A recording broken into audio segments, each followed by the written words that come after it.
maanta meeshan waxaan ku joognaa dadkii madaxda reer Mandera County ahaan governorga MPyalka lixda constituency madaxdii hore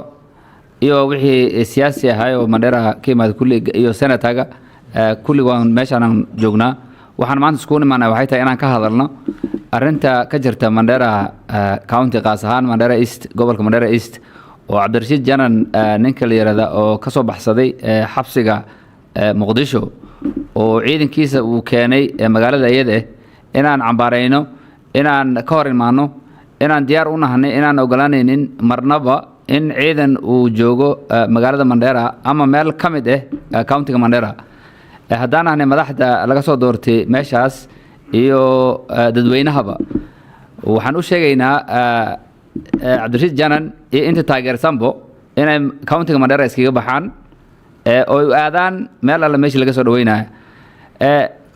ma ahan sharci ma ahan dad hubaysan inay wadankooda inay soo galaan hubkii ay lahayn inay la soo galaan ayna wadankaas ka dhex dagaalaan oo ka tagaan oo dib soo sameeyaan hadii ku soo laabtaan dadweynaha meel ay ka qoranta ma lahan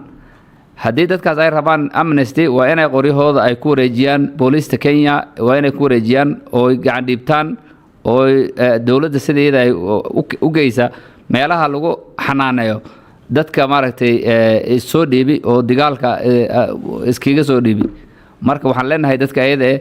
inay magaaladaas ka baxaan sida ugu degdegsiga badan dhibkana wuxuu ka yimid dhinaca Soomaaliya arin ka dhaxayso dawladii federaalka Soomaaliya iyo Jubaland ayaa saameynaysa marka waxaan oo maqala oo maartay Mandera arkayaan dad wasiiriina iyo madaxweyne ku xigeenah ayaa degan hotel Mandera ku yaalo ciidankii bulxa oo degna oo Jubaland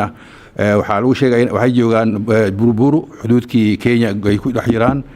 marka arin halis waaye Mandera dib ay ku sugan yihiin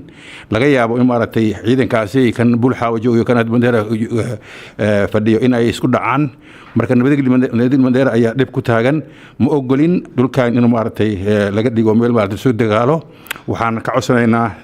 dawladda Soomaaliya iyo nimankan joogaan oo Cabdirashiid Janan kan wasiirka leeyahay Mandera lagu sheegay Mandera joogo inuu ka baxo magaalada in ka baxo dadkii taageerayna haday tahay dawladayna inay ka baxiyaan meel ay geey karaan hageeyaan wasiirka amniga qaabilsan waan la hadalnay ninka regionka weyn oo arinta ay qusaysan waan la hadalnay processka uu socda waxaan rajaynaynaa inay moogtay isku dhiirigeliyaan dhibka inuu dhib rasmi yahay sida ugu degdeg badanna talaabo laga qaado waana u sii soconaa anagoo mas'uuliyiinta oo dhan inaan arinta engagementka wili sii xoojino sida dhinaca dawladda